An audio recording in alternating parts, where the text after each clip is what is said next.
আজকের ব্লগ ভিডিওতে থাকবে বিক্রমপুরের স্পেশাল ইলিশ মাছের রেসিপি, খুবই মজার। আর তার সাথে থাকবে অনেক কিছু। হ্যালো, আসসালামু আলাইকুম এভরিওয়ান, আমি সিথি খান। ভিলেজ ব্লগে সবাইকে জানাই ওয়েলকাম। আজকে কিন্তু আমি লাউটা পারবো, মানে হারভেস্ট করব। এই তো কালকে কিন্তু অনেক কিছু ঢাকার থেকে মানে আনা হয়েছে। তো ওগুলো আমি কোনো কিছুই ঠিক করি নাই, কারণ রাত হয়ে গেছিলো। তাই আগরায় যে ব্রেস্ট পিসগুলো পাওয়া যায়, উইংস পাওয়া যায়, সেগুলোই কালকে আমি আনাইছি। এগুলো দেখা যায় বিকেলের নাস্তায় অনেক কিছু করা যায়, কারণ চিকেন ছাড়া হয়ই না। আর এই ইলিশ মাছগুলো আলামিন বাজার থেকে আনা হয়েছে। আর এগুলির সব কিছুই আজকে আমি একটু গুছায় গাছায় রাখবো। এখন তার আগে একটা কাজ করতে হবে, এগুলির সব এখন আমাকে ভিজাইতে হবে, কারণ আমার এই ক্যাবিনেটের পানি খুবই স্লো। তার জন্য আমাকে এখন রান্নাঘর চলে যেতে হবে, এবং রান্নাঘরে পানির স্পিড অনেক বেশি। আর রান্নাঘরের কাজ করতে খুবই সহজ, এটা কিন্তু সত্যি কথা। এই মাংসগুলো এখন আমি মাংস এগুলো সবগুলোই ভিজায় রাখবো ঘন্টা খানিকের মতো।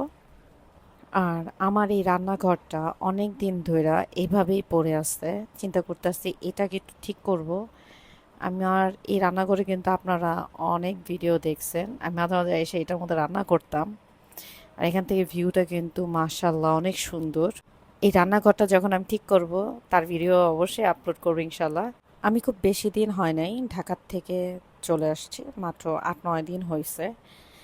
মানে আমি ঢাকার থেকে পার্মানেন্টলি ভাবে ইনশাল্লাহ আমি দেশে শিফট হয়েছি।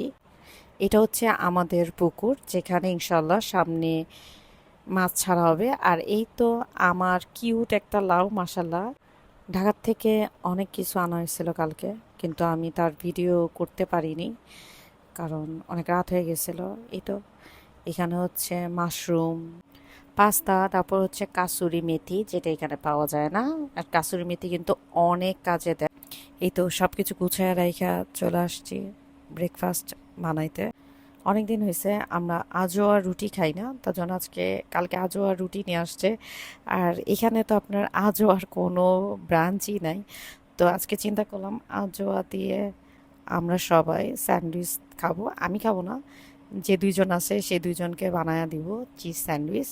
আমার একটা মাত্র চুলা, যেটার মধ্যে আমার অনেক কিছু কাভার করতে হয়, যেমন এক এক করে রান্না করতে হয়। আমি হালকা একটু ফ্রাই প্যানে তেল দিয়ে দিলাম, আর এক সাইডে রুটির এক সাইডে ডিম দিয়ে, আমি পুরোপুরি কিন্তু চুবাই নেই, জাস্ট একটা সাইডে ডিম দিয়ে এটাকে আমি জাস্ট হালকা করে ভেজে নিব, মানে টোস্টারের মতন করে নিব। তারপরে এটার মধ্যে আমি এইভাবে চিজ দিয়ে দেবো, কারণ আমার গ্রেডার নাই, তাই কেজিতে কেটে দিতেছি।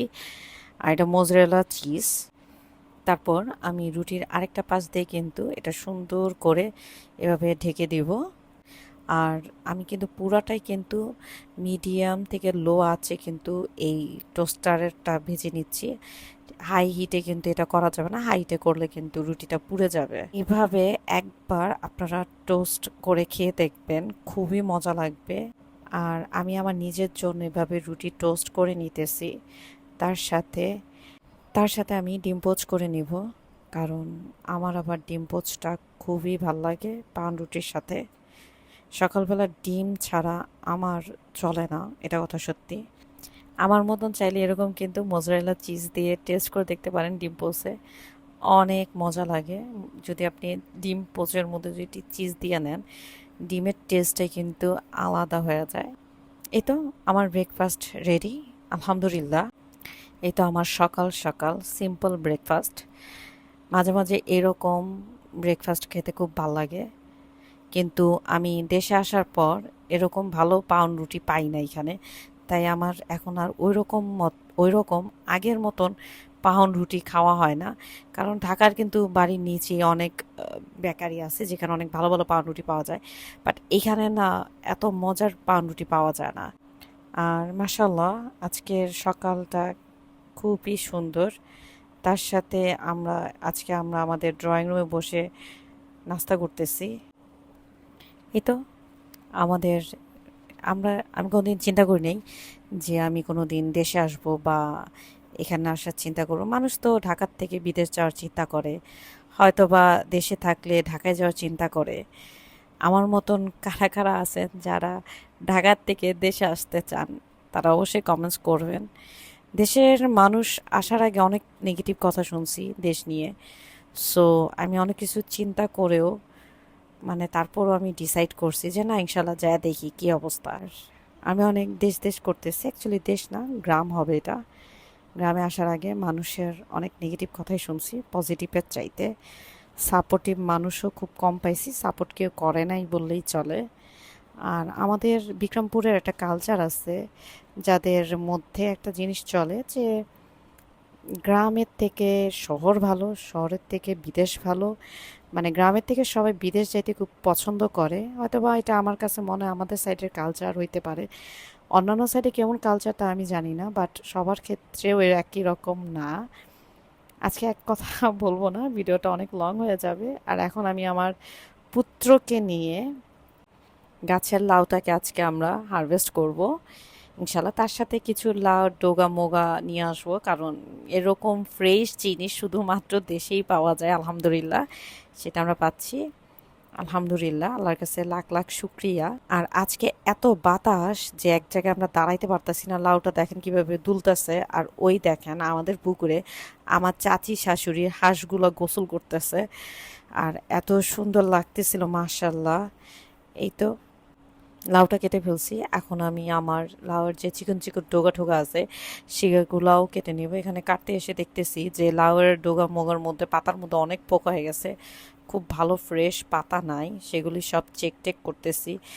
বাট আমরা না থাকলে কেউই এই লাউয়ের পাতা খায় না, কারণ জানি না। আর এই দেখেন পাতাগুলোর অনেক কষ্টে বাইছে আনছি। আর এই যে আমার মাশাল্লাহ লাউ, আমি চিন্তা করলাম যেহেতুকে লাউ হবে না, তারপরে চলে গেলাম আমাদের ভিতর সাইডের থেকে আমি কিছু লাউ পেরে, লাউর ডোগা পেরে নিয়ে আসি, পাতা পেরে নিয়ে আসি, কারণ এখান দেখতে অনেক ফ্রেশ আছে তাই। বাট এখান থেকে পারতে অনেক কষ্ট হয়েছে, কারণ মাটি উঁচা নিচা। আজকে আমি এই ইলিশ মাছটা রান্না করব, আর এই চিকেন লেগ পিসগুলো পরিষ্কার করে রেখে দেবো ফ্রোজেনে। যেদিন বিকালের জন্য আইটেম নাস্তা বানাবো সেদিন আপনাদের সাথে অবশ্যই শেয়ার করব। আজকে অনেক রান্না বান্না আছে, তাই আজকে কোনো কাজই করব না। এখন আমার মাছ মাংস রাখার ব্যাগ শর্ট পড়ে, তখন ঠিক আমি র্যাপার দিয়ে মাছ মাংস রেখে ফেলি, কারণ এটা খুবই সুবিধা হয়। আর আজকে ইলিশ মাছটা রান্না করব এই সুন্দর মিষ্টি কুমড়াটা দিয়ে। মিষ্টি কুমড়াটা খুবই মজার ছিল। গ্রামের অনেক কিছুই আধুনিক খাবার পাওয়া যায় না, বাট যেগুলো পাওয়া যায় সেগুলো কিন্তু খুবই মজার পাওয়া যায়। যেমন আমার এই ইলিশ মাছটা কিন্তু খুবই মজার হয়েছিল, মানে ইলিশ মাছটা আলাদা নিজস্ব একটা ঘ্রাণ ছিল, আমি অনেক মজা করে খাইছি।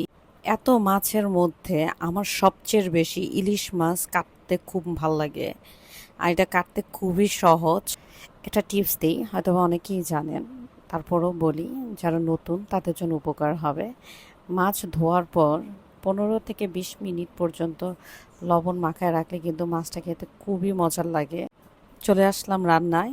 আর আমার ভিডিও যদি আপনাদের কাছে ভালো লেগে থাকে অবশ্যই এটা লাইক এবং সাবস্ক্রাইব করতে ভুলবেন না, তাহলে আমার খুব ভালো লাগবে যে আপনারা আমার ভিডিও খুব পছন্দ করতেছেন। এই তো এখন আমি রান্না শুরু করব, সব কিছু গুছায় গাছায় নিছি।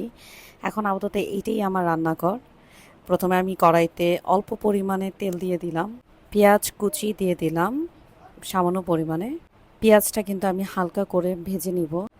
আমি যেখানে রান্না করি সেখান থেকে কিন্তু মাশাল্লাহ একটা ভিউ দেখা যায়।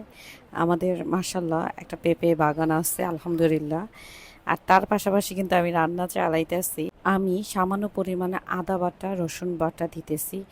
বিক্রমপুরের কিন্তু অনেকে কিন্তু ইলিশ মাছের তরকারিতে আদা বাটা রসুন বাটা ইউজ করে না। এখানে অল্প পরিমাণে গরম পানি দিয়ে দেব। আমি কিন্তু এখানে হাফ চা চামচের মতন মানে সামান্য পরিমাণে হলুদ মরিচের গুঁড়া দিছি, খুব বেশি একটা কিন্তু মরিচের গুঁড়া দেওয়া যাবে না। মশলা কষানোর পর এখানে, আর আমি কিন্তু এখানে মিষ্টি কুমড়াগুলো দিয়ে কষায় নিতেছি হালকা করে। একটু বড় বড় সাইজের মিষ্টি কুমড়া দিবেন, তাহলে খেতে বেশ মজা লাগবে।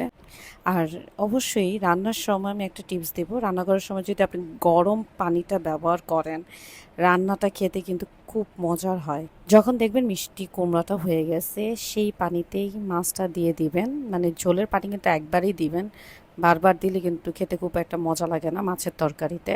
এই তো রান্না শেষ করে ছেলেকে নিয়ে চলে গেলাম আরিয়েল বিলে গোসল করাইতে। অ্যাকচুয়ালি আরিয়েল বিল না, আমাদের এইখানে আরিয়েল বিলের পানি চলে আসে। সেখানে সবাই মিলে ওর কাজিনরা, মানে ওর ফুপু সবাই মিলে গোসল করতে গেছে। সো ওরেও একটু দিলাম, একটু সাহস হোক, কারণ ওই জিনিসটা কোনো দিন দেখে নাই, এরকম করে কোনো দিন গোসলও করে নাই। ও কিন্তু খুব ভয় পাইতেছিল, সাঁতার শেখানোর চেষ্টা করতেছিল ওর ফুপু, কিন্তু পারে নাই। তো এই তো চলে আসলাম আমাদের বিকালে। এই যে এখানে হচ্ছে আমাদের মোটর, যেই ইটা লাগানো হয়েছে, কলটা লাগানো হয়েছে, সেটার পানি রিফিল করতেছে। মানে পানি না ফালাইলে সে পানিটা পচে যাবে গোবরের কারণে, তাহলে ওই পানিটা আমরা 1-1.5 বছর খাইতে পারবো না। এটার যদি ডিটেলস জানতে চান অবশ্যই কমেন্টস করবেন। আর এই তো বিকেলের ওয়েদারটা মাশাল্লাহ সুন্দর, একদম এডিট ছাড়া ভিডিও এটা। আর এই তো চা, মানে ওইখান থেকে আসার পর এই তো চা বানাইতেছি আমাদের জন্য। তো এখন সন্ধ্যায় তো চা ছাড়া তো হবেই না, মাশাল্লাহ চা তো লাগেই। চা বানাইতেছে আর মনে পড়তেছে আমি তো লাস্টের দিকটা মাছের কোনো ভিডিওই নিতে পারি নাই। আর আমি চাই আপনারা একবার হইলো রেসিপিটা মানে তৈরি করে খান, মজা লাগবে। এত মজার ইলিশ কুমড়োর কম্বিনেশন, যে যারা খাইছেন তো তারা খাইছেন, আর যারা খান নাই তারা অবশ্যই ট্রাই করে দেখবেন। আর এই তো চা আমার অলরেডি রেডি। সন্ধ্যার সময় বেশি কিছু কেন জানি ভালো লাগে না চা ছাড়া। আর আজকের ব্লগ ভিডিওটা যদি আপনাদের কাছে ভালো লেগে থাকে অবশ্যই এটা লাইক এবং সাবস্ক্রাইব করতে ভুলবেন না। অবশ্যই দেখা হবে ইনশাল্লাহ নেক্সট ভিডিওতে। আল্লাহ হাফেজ।